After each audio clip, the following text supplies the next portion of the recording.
नमस्कार, India voice देख रहे हैं आप। आपके साथ मैं हूं स्वीटी दीक्षित। बुलेटिन की शुरुआत करेंगे अहम जानकारी के साथ। बता दें, मोदी सर ने मानहानि केस में आज फैसला आने वाला है। गुजरात हाई कोर्ट सुनाएगा फैसला। राहुल गांधी को राहत मिलेगी या सजा होगी, अब से कुछ ही देर में पता चल जाएगा। बता दें, अब से कुछ ही देर में गुजरात हाई कोर्ट फैसला सुनाने जा रहा है। राहुल गांधी को 23 मार्च को हुई थी 2 साल की सजा और मानहानि केस में गई थी राहुल गांधी की सदस्यता। तो अहम जानकारी आप तक पहुंचा रहे हैं। राहुल गांधी को आगे सजा होगी या फिर इस पे स्टे लग जाएगा, ये अब से कुछ ही देर में पता चल जाएगा। क्या होने वाला है राहुल गांधी की भविष्य राजनीति का फैसला, ये अब से कुछ ही देर में आ जाएगा।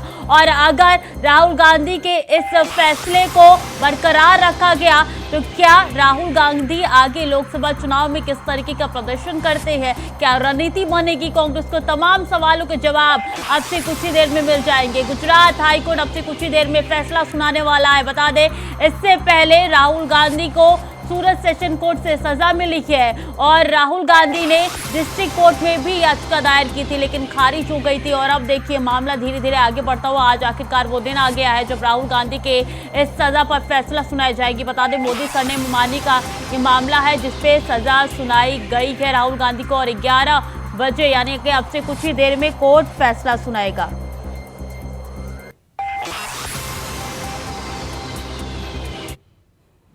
और सपा प्रमुख अखिलेश यादव ने की है अपील, शिक्षकों और अधिवक्ताओं से की है अपील। लोकतंत्र को बचाने आगे आए शिक्षक अधिवक्ता वर्ग। बीजेपी लोकतंत्र को हटाना चाहती है, जनता को बताए सच। अखिलेश यादव ने अपील की है। बीजेपी लोगों के हकों में डाल रही है डाका, तो शिक्षकों और अधिवक्ताओं से अपील की है अखिलेश यादव ने कि लोकतंत्र को बचाने के लिए आगे आए। बीजेपी लोकतंत्र को खत्म करना चाहती है। लोकतंत्र को बचाने के लिए शिक्षक और अधिवक्ता वर्ग से अपील की गई है। बीजेपी लोकतंत्र को हटाना चाहती है, जनता को सच बताए, ये अखिलेश यादव की तरफ से अपील की गई है। बीजेपी लोगों के हकों में डाल रही है डाका, तो ये अखिलेश यादव ने कहा है। बता दें कि उन्होंने अपील की है कि आगे आए और लोकतंत्र को बचाया जाए। बीजेपी लोकतंत्र को खत्म करना चाहती है, अखिलेश यादव कह रहे हैं। तो सपा प्रमुख अखिलेश यादव ने अपील की है शिक्षकों से, अधिवक्ताओं से कि आप आगे आइए और लोकतंत्र को बचाइए। तो शिक्षकों और अधिवक्ताओं से अपील की गई है। अखिलेश यादव ने अपील की है लोकतंत्र को बचाने आगे आए शिक्षक अधिवक्ता वर्ग। तो अहम जानकारी आप तक पहुंचा रहे हैं। जब बीजेपी लोकतंत्र को हटाना चाहती है, भी अखिलेश यादव की तरफ से कहा गया है। इसी के साथ बता दें, अखिलेश यादव लगातार कह रहे हैं कि जनता को सच बताए। इसी खबर पर ज्यादा जानकारी के साथ आशीष वर्मा हमारे साथ जुड़ चुके हैं। आशीष, पिछले दिनों देखा था लगातार निशाने तो साधा जा रहा था, लेकिन एक खास अपील सपा प्रमुख ने की है। जी बिल्कुल, देखिए, क्योंकि अगर देखा जाए जिस तरीके से समाजवादी पार्टी लगातार उत्तर प्रदेश में मौजूदा सरकार को घेरती दिखाई दे रही है, ऐसे में समाजवादी पार्टी के जो अखिलेश यादव हैं वो एक बार फिर से मौजूदा सरकार को घेरते दिखाई दे रहे हैं। क्योंकि 24 का चुनाव है, 24 के चुनाव को लेकर के वो लगातार तैयारी कर रहे हैं, लगातार बैठकों का दौर भी कर रहे हैं। जिस तरीके से कार्यकर्ताओं को भी लगातार बैठक में बुलाया जा रहा है, बैठक में नए नए तरीके के निर्देश दिए जा रहे हैं, नए नए तरीके बताए जा रहे हैं 24 के चुनाव की तैयारियों को लेकर के। उसी क्रम में अगर देखा जाए तो जो सपा प्रमुख है अखिलेश यादव एक बार फिर अपील करते दिखाई दे रहे हैं, शिक्षक और अधिवक्ताओं से अपील करते दिखाई दे रहे हैं। जिस तरीके से अखिलेश यादव ने अपील की है कि लोकतंत्र को बचाना है, क्योंकि देखिए 24 का चुनाव है और 24 के चुनाव में अब कहीं ये देखा जा रहा है कि समय बिल्कुल नहीं बचा है। जिस तरीके से लगातार जो तैयारियां चल रही हैं, इसी को लेकर के अपील भी की गई है कि लोकतंत्र को बचाना है। बीजेपी लोकतंत्र को हटाना चाहती है, इसको लेकर के अपील की है। तो इस तरीके की सपा प्रमुख अखिलेश यादव ने आज अपील की है, अधिवक्ता और शिक्षक से अपील की है। जी, लगातार अखिलेश यादव की तरफ से तमाम बयान तो निकल के सामने आते रहे हैं, लेकिन एक खास अपील उनकी तरफ से की गई है। ऐसे में अगर बात की जाए तो आज प्रधानमंत्री पहुंच रहे हैं यूपी में, और ये जो यूपी का दौरा है उनका काफी अहम माना जा रहा है चुनाव के मद्देनजर। देखिए, चुनाव के मद्देनजर ये काफी अहम दौरा माना जा रहा है। प्रधानमंत्री नरेंद्र मोदी जिस तरीके से यूपी में रहेंगे और यूपी में आज जब पहुंचेंगे, बनारस में देखिए, बनारस संसदीय क्षेत्र, जाहिर सी बात है जब बनारस में रहेंगे तो बनारस की जनता को एक बड़ी सौगात देंगे और साथ ही साथ आम जनता से भी अपील करेंगे। 24 के चुनाव के नजरिए देखा जाए तो काफी अहम है। ऐसे में समाजवादी पार्टी के जो प्रमुख है, जो राष्ट्रीय अध्यक्ष है, वो आम जनता, शिक्षक और अधिवक्ता से अपील कर रहे हैं कि लोकतंत्र को बचाना है। बीजेपी लोकतंत्र को हटाना चाहती है। इन्हीं सब चीजों को लेकर के देखिए तैयारियां यहीं से ही पता चलती है कि किस तरीके की आगे 24 के चुनाव की तैयारियां की जा रही हैं। जी बिल्कुल, बहुत बहुत धन्यवाद आपका आशीष तमाम जानकारियों के लिए। तो लोकतंत्र को बचाने के लिए आगे आए शिक्षक, ये अधिवक्ता वर्ग भी आ गया। अखिलेश यादव की तरफ से कहा गया है बीजेपी लोकतंत्र को हटाना चाहती है। तो सपा प्रमुख ने कहा है कि आप आगे आए, बीजेपी लोकतंत्र को हटाना चाहती है। तो अहम जानकारी आप तक पहुंचा रहे हैं। राहुल गांधी को लगा बड़ा झटका, इस वक्त की बड़ी खबर आप तक पहुंचा रहे हैं। राहुल गांधी को बड़ा झटका लगा है। मानहानि केस में राहुल गांधी को बड़ा झटका लगा है। बता दें हाई कोर्ट ने खारिज कर दी है याचिका, पुनर्विचार याचिका खारिज हो चुकी है। तो अहम जानकारी आप तक पहुंचा रहे हैं। राहुल गांधी को मोदी सर ने मानहानि केस में बड़ा झटका लगा है। पुनर्विचार याचिका एक बार फिर से राहुल गांधी की खारिज हो चुकी है। राहुल गांधी को कोर्ट से बड़ा झटका लगा है। बता दें गुजरात हाईकोर्ट ने यह फैसला सुनाते हुए याचिका को खारिज कर दिया है। मानहानि केस में राहुल गांधी को बड़ा झटका लगा है। लगातार ये कयास लगाए जा रहे थे कि झटका लगेगा या फिर इस पे स्टे लग जाएगा। ये जानकारी निकल के सामने आ रही है कि राहुल गांधी को मोदी सर ने मानहानि केस में बड़ा झटका लगा है। पुनर्विचार याचिका खारिज हो चुकी है। तो अहम जानकारी आप तक पहुंचा रहे हैं। जहां राहुल गांधी को बड़ा झटका लगा है, पुनर्विचार याचिका खारिज कर दी गई है। बता दें कि लगातार ये कयास लगाए जा रहे थे कि आखिर कोर्ट का फैसला क्या निकल के सामने आता है। अब राहुल गांधी की आगे की रणनीति क्या होगी? क्या वो सुप्रीम कोर्ट जाएंगे, बड़ी बेंच का दरवाजा खटखटाएंगे?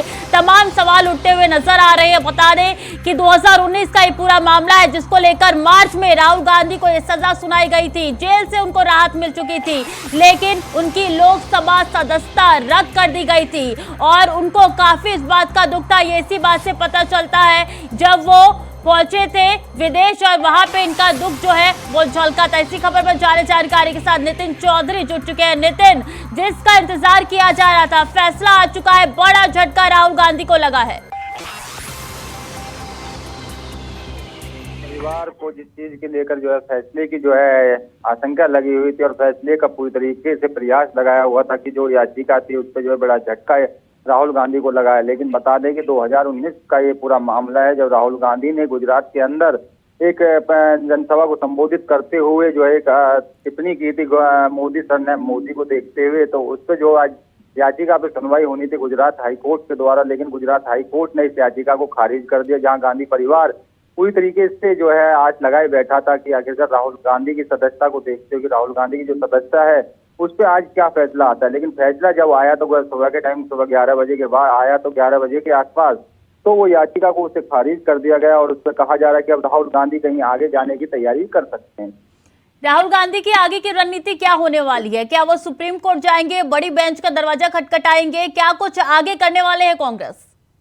देखिए बिल्कुल, अब राहुल गांधी जहां गुजरात हाई कोर्ट ने याचिका खारिज कर दी है तो अब वो सुप्रीम कोर्ट का रुख करेंगे, क्योंकि जो इस तरीके से सदस्यता रद्द हुई है तो दिल्ली से जो बंगला था उनका वो भी खाली करा दिया गया था। 2019 में इन्होंने एक गुजरात के अंदर जो है एक जनसभा को संबोधित करते हुए एक स्पीच दी थी। स्पीच में उन्होंने मोदी सर ने मोदी को लेकर तो वहां पर मानहानि का केस उन पर जो है लगा दिया गया था। तो लेकिन उसके बाद भी जो याचिका पर सुनवाई आज हुई थी, आज उसके बाद भी उनको जो एक बड़ा झटका मिला है, क्योंकि उससे पहले वो जो है निचली अदालत में सदस्यता रद्द कर दी गई थी, उनके संसद से सदस्यता पूरी तरीके से खत्म कर दी गई थी और कहा था कि अब राहुल गांधी के पास कोई भी वो औपचारिक वो नहीं है जिस तरीके से राहुल गांधी जो है अपनी सदस्यता को बचा पाएंगे। लेकिन अब अगला जो रुख कर सकते हैं राहुल गांधी और गांधी परिवार, वो सुप्रीम कोर्ट का रुख कर सकते हैं। सुप्रीम कोर्ट में जाके जो है अब इस पे जो है पूरी तरीके से फैसले को सुनाने का कार्य किया जा सकता है, क्योंकि इस पे जो है पूरी तरीके से गांधी परिवार का आज पूरी आशंका लगी हुई थी और कहा जा रहा था कि आज कहीं ना कहीं राहुल गांधी को बचाव की पूरी संभावना है, उसको याचिका पे सुनवाई की जा सकती है, राहुल गांधी को कुछ ना कुछ फायदा पहुंच सकता है। लेकिन आज जब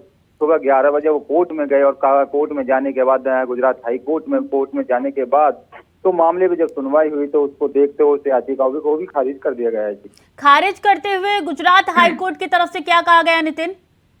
देखिए, बात की जाए गुजरात हाई कोर्ट से तो गुजरात हाई कोर्ट से जो है अभी मामले को पूरी तरीके से जो है सुरक्षित रखा गया है। उस पर जो है पहले यही टिप्पणी कही गई थी कि जिस तरह राहुल गांधी ने जो है अपनाम को लेकर टिप्पणी से जुड़े मानहानि मामले में राहुल आपको गांधी रोकना चाहूंगे नितिन, इस बीच हमारे साथ कांग्रेस के प्रवक्ता रत्नेश मिश्रा जुड़ चुके हैं। रत्नेश जी, याचिका खारिज हो चुकी है। देखिए, राहुल गांधी जी को भारत का नागरिक होने के नाते उनको एक अपने लिए जो उसको जुडिशियल और कॉन्स्टिट्यूशनल सिक्योरिटीज प्राप्त है उसका उन्होंने प्रयोग किया है। हमें मानते हैं कि कोर्ट ने कुछ सोचा होगा, उनको लगा होगा कि खारिज किया जाना है। हम दोबारा से भी अपील करेंगे। क्या आगे की रणनीति होने वाली है कांग्रेस को लेकर? देखिए, अब अभी तो राहुल गांधी जी की याचिका खारिज होने के बाद अभी हमारी पार्टी की बैठक में ही इसके बाद कुछ डिसाइड हो पाएगा। उसके बाद ही हम कुछ कह सकते हैं कि क्या स्थिति स्पष्ट होगी। लेकिन ये कांग्रेस ने भी नहीं सोचा होगा कि 2019 का ये दिया हुआ भाषण 6 सेकंड का राहुल गांधी को इस मोड़ पे लाके खड़ा कर देगा। देखिए, अब राहुल गांधी जी को जिस मामले को लेकर टारगेट किया गया, राहुल गांधी जी ने मोदी शब्द का प्रयोग जिसके लिए किया था, वो लोग सच में भारत का पैसा लूट के भाग गए। नीरव मोदी भाग गया, ललित मोदी भाग गया। तो अगर आप कोई व्यक्ति चोरों को अपना आदर्श मानता है और चोरों से खुद को जोड़ता है तो उस विधायक की या उस भाजपा के कार्यकर्ता की बुद्धि को क्या कहा जाए? मतलब वो भाषण सही था? देखिए, अब आप ये गलत करें। नीरव मोदी और ललित मोदी देश का पैसा लेके नहीं भागे क्या? मैं आपसे ये जानना चाहती हूँ, वो भाषण सही था? बिल्कुल सही था। तो ये जो राहुल गांधी को सजा हुई है वो गलत है? ये क्यों कहेंगे? तो कोर्ट का मामला है, कोर्ट को अपने नजरिए से लगा सही है, हमको हमारे राजनीतिक नजरिए से लगता है कि प्रधानमंत्री के बारे में इस तरह की टिप्पणी की गई वो सही था? अब देखिए, प्रधानमंत्री जी ने तो बहुत सारी टिप्पणियां की हैं दूसरे दलों के नेताओं को लेकर, लेकिन अब राजनीतिक सार्वजनिक मंच पे रत्नेश जी ये टिप्पणी की गई वो सही था? अब देखिए एंकर महोदय, आपको शायद पता नहीं है, प्रधानमंत्री जी ने हिमाचल प्रदेश में प्रचार करते वक्त मनमोहन सिंह को मनमोहन सिंह कह के संबोधित किया था। तो राहुल गांधी ने जो भाषण दिया था रत्नेश जी, आप दोहरा सकते हैं इंडिया वॉइस के मंच पे? बिल्कुल दोहरा सकते हैं। सारे चोर मोदी ही क्यों होते हैं? अगर जब ये भाषण सही था, राहुल गांधी को सजा मिली, राहुल गांधी दूसरी तरफ ये कह रहे हैं कि हमें कोई दुख नहीं है, ये संसद की सदस्यता खत्म हो चुकी है, तो अमेरिका में जाके उनका दुख क्यों झलक रहा था उस समय? देखिए, अब आप पहले भारत पे बातचीत कर लेते हैं, फिर अमेरिका जाएंगे। देखिए, वो राहुल गांधी जी जिस परिवार से हैं उस परिवार का इतिहास रहा है देश के लिए संघर्ष करने का, देश के लिए अपने प्राण न्यौछावर करने का। अब कोई पॉलिटिकल पार्टी अगर इस पर कोई तंज कसती है, राहुल गांधी जी की सदस्यता तो बहुत सारे लोगों की गई, लेकिन क्या राहुल गांधी जी की तरह समर्थन सबको मिला? क्या राहुल गांधी जी को जिस तरह से जनता ने सपोर्ट किया, आपने देखा सदस्यता जाने के बाद हमने एक प्रदेश में नरेंद्र मोदी जी के प्रचार को ध्वस्त कर दिया। तो ये जनता डिसाइड करेगी कि कौन डिस्क्वालिफाइड है और कौन क्वालिफाइड है। लेकिन ये तो कोर्ट ने डिसाइड किया है। देखिए, अब कोर्ट का वो लीगल प्रोस्पेक्टस है, लेकिन मैं लोकतांत्रिक देश में हूँ और मैं एक राजनीतिक दल का प्रवक्ता हूँ, तो मेरे लिए सर्वोच्च भारत की जनता है। भारत की जनता अगर रेफरेंडम करवा ले कोर्ट। अच्छा ठीक है रत्नेश जी, चलिए एक बात बताइए कि जब राहुल गांधी ने साफ तौर पे कह दिया, जब उनका पहला रिएक्शन आया था ये लोकसभा की सदस्यता खत्म होने के बाद, उन्होंने कह दिया कि मुझे कोई फर्क नहीं पड़ता, तो ये याचिका क्यों एक के बाद एक लगाई जा रही है?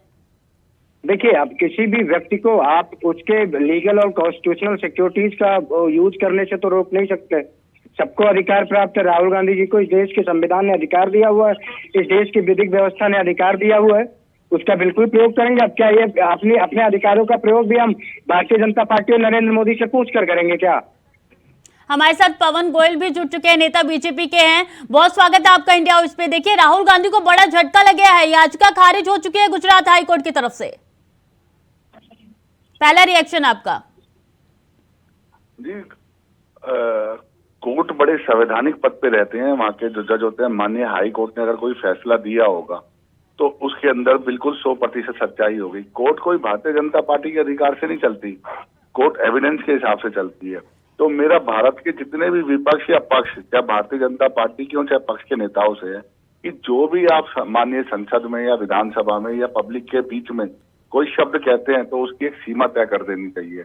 अदरवाइज जिस तरीके से याचिका रद्द हो रही है, बार बार ऐसी याचिकाएं रद्द होगी। तो आप राहुल गांधी जी इतने बड़े पद पे अध्यक्ष रहे हैं कांग्रेस पार्टी के, सबसे पुरानी पार्टी है, तो ये तो होना ही है। तो आप लोगों को सभ्यता का जरूर पालन करना चाहिए। हमारे साथ कांग्रेस के भी प्रवक्ता जुड़े हुए रत्नेश जी, उनकी तरफ से ये कहा गया है कि ये जो भाषण दिया गया था 2019 में 6 सेकंड का, ये भाषण एकदम सही था। पवन जी, मैं कांग्रेस के इन प्रवक्ताओं की या इन नेताओं की कड़ी निंदा करता हूं। तो इनके इस बयान को तो ये दर्शाता है कि हाई कोर्ट भी भारतीय जनता पार्टी की कठपुतली है। मैं वही कह रहा हूं कि विपक्ष हमेशा ये आरोप लगाता आया है, इलेक्शन कमीशन हो, चाहे सुप्रीम कोर्ट हो, चाहे भारतीय संविधान की एजेंसी हो, सुरक्षा एजेंसियां, इस तरीके से संवैधानिक पद पे बैठे हुए लोगों के ऊपर उंगली उठाना या उन लोगों को इस तरह से शक के दायरे में खड़ा करना, अगर इस हिसाब से तो फिर विपक्ष ही ठीक है, पक्ष की सरकार है और जो सुरक्षा एजेंसी है सबकी सब मिली हुई है। मैं इस बात की कड़ी निंदा करता हूँ उनके गठन की, जिस तरीके से ये हाई कोर्ट के ऊपर सवाल उठा रहे हैं। इनकी जिम्मेदारी नैतिक बनती है कि भारतीय जनता पार्टी पे, पक्ष की सरकार पे उंगली उठाएं। हाई कोर्ट पे या दिल्ली कोर्ट पे या सुप्रीम कोर्ट पे अगर उंगली उठाते हैं तो आपके सामने है। फिर तो ये मीडिया चैनल को भी जिस तरीके से उंगली उठाते हैं, इनके लिए तो सभी शक्य थे घेरे में। जी रत्नेश जी, देखिए, गोयल जी को शायद याद नहीं है कि इस देश की राजनीतिक मंच से 50 लोगों की गर्लफ्रेंड, कांग्रेस की विधवा, मनमोहन सिंह जैसे शब्दों का प्रयोग किस महानुभव, किस महामानव ने किया। इस देश में अगर राजनीति में भाषा का स्तर सबसे ज्यादा किसी ने गिराया तो वर्तमान के प्रधानमंत्री महोदय ने गिराया। मैं जवाब उन्होंने जिस प्रकार से राजनीतिक टिप्पणियां की है, अगर उनके लिए नोटिस भेजा जाएगा तो मोदी जी 2-4 दिन फिर चुनाव नहीं लड़ पाएंगे।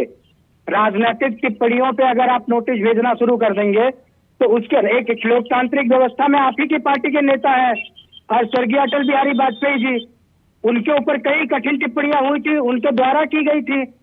तो क्या अटल बिहारी वाजपेयी जी ने जो इन टिप्पणियों को राजनीतिक रूप से स्वीकार करके गलत किया था क्या? पवन जी, मैं बिल्कुल, आप ये देखिए, कांग्रेस के प्रवक्ता है ना, ये बिल्कुल भूल गए हैं कि मौत का सौदागर किसने कहा था, हिटलर किसने कहा था, दाऊद इब्राहिम किसने कहा था, ओसामा बिन लादेन किसने कहा था, गंदी नाली का कीड़ा किसने कहा था। 1 बार, 2 बार, 5 बार, 10 बार, 15 बार नहीं, 17 बार अपने बड़े मंचों पे से इस तरह की भारत के प्रधानमंत्री के पद के लिए, आज वो मोदी जी प्रधानमंत्री जो है वो भारतीय जनता पार्टी के नहीं है, वो भारत के प्रधानमंत्री हैं। और इस तरह की भाषा, मोहब्बत की दुकान खोलने की बातें करने वाले मौत का सौदागर के शब्द से तुलना करते हैं भारत के प्रधानमंत्री की, क्या ये ठीक है? दूसरी सबसे बड़ी बात, जिस तरीके से ये इस तरीके के भाषण और ये ज्ञान की बातें कर रहे हैं और भारतीय जनता पार्टी पे आरोप लगा रहे हैं, क्या अटल बिहारी वाजपेयी जी राजनीतिक टिप्पणियां करते थे तो वो गलत थे? बीच में बोला था क्या? गोयल आप इतना बता दीजिए कि राजनीतिक टिप्पणियां करने वाले अटल बिहारी वाजपेयी गलत थे क्या? मेरे बीच में ना बोले। सभ्यता का प्रतीक दिखाया, बताया तो अटल बिहारी वाजपेयी ने जो मैं जवाब दूंगा ना, आप 10 सवाल करो, मैं 11 जवाब दूंगा। क्या वो गलत मैडम, आप बीच में इंटरप्ट कीजिए, आपकी नैतिक जिम्मेदारी बनती है कि आप उनको बीच में ना बोलने दें। मेरे से 10 सवाल कीजिए, मैं 11 जवाब दूंगा, लेकिन अपनी बारी पे। मैं आपको पूरा बोलिए पवन जी, पवन गोयल कहिए। जी, मैं ये कहना चाह रहा हूँ, हाई कोर्ट हो, सुप्रीम कोर्ट हो, दिल्ली कोर्ट हो, निचली अदालतें हो, उनके ऊपर क्वेश्चनिंग करना बिल्कुल ठीक नहीं है। अगर क्वेश्चनिंग तब करते तब 36 के 36 राज्यों में जो केंद्र शासित राज्य हैं, जो संपूर्ण दर्जा मिला हुआ 28 संपूर्ण राज्य और 8 वैसे राज्य जो केंद्र शासित हैं। मेरा कहने का मतलब है, अगर 36 से 36 राज्यों में भारतीय जनता पार्टी के मुख्यमंत्री होते तो आप ये सवाल करते। 4100 में से 1500 विधायक भारतीय जनता पार्टी के हैं, 2600 विधायक विपक्षी पार्टियों के, अगर वो भी हमारे होते तो आप सवाल करते। आपके राज्य के अंदर अगर कोई दुर्घटना घट जाती है, भारतीय जनता पार्टी सीबीआई की मांग करती है तो सीबीआई भारतीय जनता पार्टी का होता है। लेकिन अगर भारतीय जनता पार्टी के राज्य में कोई घटना हो जाती है, आप सीबीआई की जांच की मांग करते हो तो सीबीआई ठीक हो जाती है। इलेक्शन कमीशन अगर आपको कर्नाटक, हिमाचल में जीत दे देता है तो इलेक्शन कमीशन ईमानदार है। लेकिन अगर उत्तर प्रदेश और उत्तराखंड में, ठीक है रत्नेश जी क्या लगता है, आप क्या कहना चाहती है? बीजेपी की सोची समझी साजिश है क्योंकि लोकसभा चुनाव बहुत करीब है? देखिए एंकर महोदय, मुझे बड़ा आश्चर्य होता है कि SC/ST एक्ट पर सुप्रीम कोर्ट का निर्णय बदल देने वाले, IT एक्ट पर सुप्रीम कोर्ट का निर्णय बदल देने वाले, दिल्ली सरकार पर सुप्रीम कोर्ट का निर्णय बदल देने वाले सुप्रीम कोर्ट का सम्मान करने की बात कर रहे हैं। अरे सुप्रीम कोर्ट के आदेश की खुलेआम धज्जियां आप उड़ा रहे हैं। सुप्रीम कोर्ट के लॉ के ऑर्डर के अकॉर्डिंग जो वहाँ दिल्ली की चुनी हुई गवर्नमेंट है, वो वहाँ की क्या कहते हैं अधिकारियों को कंट्रोल करेगी। एक मिनट रत्नेश जी, कौन निर्णय बदलता है? अरे ये बदलते हैं भाई, अध्यादेश ला के बदल दिया। अच्छा, मैं हर जवाब एक दूंगा चीज पे मैडम, तो अध्यादेश लाते हैं। इनसे पूछिए कि SC/ST एक्ट में जब तुरंत गिरफ्तारी और क्या कहते हैं प्रिवेंटिव बेल की बात की थी अच्छा। सुप्रीम कोर्ट ने, उस समय जस्टिस दीपक मिश्रा उस समय चीफ जस्टिस ऑफ इंडिया थे। 2018 में वो निर्णय किसने बदला था? इन्हीं की सरकार ने बदला था ना। IT एक्ट में जब सुप्रीम कोर्ट ने कहा कि नहीं राइट टू प्राइवेसी को ब्रीच नहीं कर सकते, तो उस आदेश को इन्हीं की पार्टी ने बदला था ना। अभी दिल्ली सरकार की चुनी हुई सरकार को जब अधिकारियों पर नियंत्रण करने का अधिकार दिया, तो उसको अध्यादेश लाकर इन्होंने ही मतलब बदला आप ना। ये कहना चाहते हैं कि जुडिशरी के ऊपर है बीजेपी? नहीं, जुडिशरी के खिलाफ तमाम सारे डिसीजन जाते हैं बीजेपी के खिलाफ। जुडिशरी के ये सत्ता में अध्यादेश लाकर बदल देते हैं। अच्छा, पवन जी जवाब दीजिए। मैंने मुद्दे उठाए इन पे अध्यादेश ठीक है रत्नेश जी, आपके सवालों का जवाब उनसे ले लेते। पवन जी, मैं 10 सवालों के 11 जवाब दूंगा मैडम। मैडम ये हाँ। कांग्रेस के प्रवक्ता है ना कांग्रेस के? हाँ मैडम, ये नो सीखिए। कांग्रेस के प्रवक्ता चैनलों में बैठ के इतनी बड़ी बड़ी बातें करते हैं। इनकी पार्टी, इनके आला कमान, इनकी पंजाब प्रणाली, इनकी दिल्ली प्रणाली, इनकी कांग्रेस कमेटियां अध्यादेश के खिलाफ हैं। मतलब अध्यादेश में ये आम आदमी पार्टी का समर्थन नहीं करते। नहीं, वो कह रहे हैं ना, रत्नेश जी कह रहे हैं। पवन जी सुनिए, रत्नेश जी कह रहे हैं कि जो सुनिए ना पवन जी, समझिए उनका पर्सन। में नहीं आती, पता नहीं कहाँ से आए, मैं कौन सी बात कर रहा हूँ। ठीक है रत्नेश जी, आपका सवाल ही पूछ रहे हूँ। सवाल का जवाब दे रहा हूं। रत्नेश जी मैडम, एक मिनट, पवन जी सुनिए, उनका सवाल क्या था ये सुन लीजिए। वो कह रहे हैं कि आप कोर्ट के फैसले को ही बदल देते हैं। मैं वही बता रहा हूँ।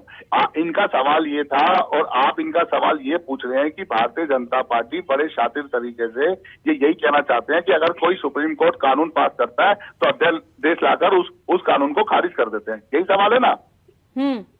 तो मैं इसका उत्तर दे रहा हूँ।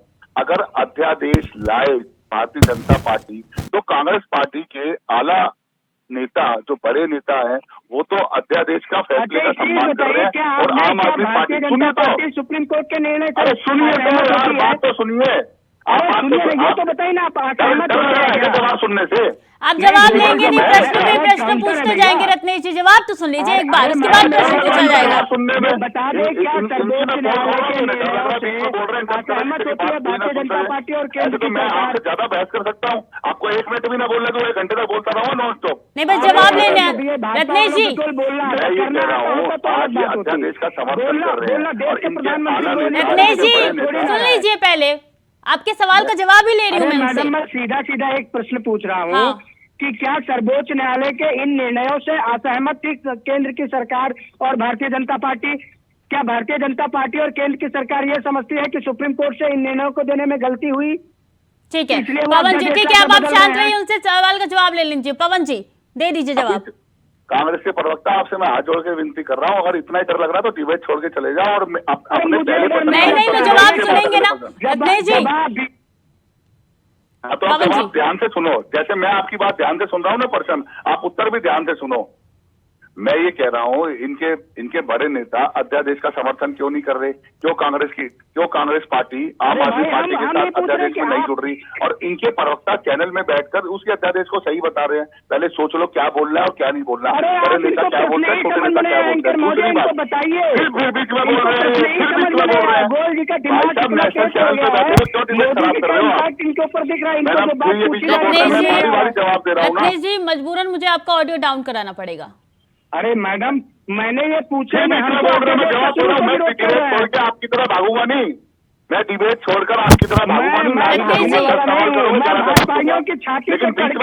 ठीक है पवन गोयल जी, रत्नेश मिश्रा जी, बहुत बहुत धन्यवाद इंडिया वॉइस के साथ जुड़ने के लिए, अपने बातें रखने के लिए। तो देखिए, मानहानि केस में बड़ा झटका राहुल गांधी को लगा है। राहुल गांधी की याचिका खारिज हो चुकी है। अब कई सवाल कांग्रेस के आगे खड़े हो चुके हैं कि आगे क्या रणनीति होने वाली है, क्या इससे बड़े हुए बेंच का वो रुख करेंगे, सुप्रीम कोर्ट का दरवाजा खटखटाएंगे। तो कई सवाल खड़े हो रहे हैं और सवाल यही है कि अब आगे की रणनीति क्या होगी कांग्रेस की।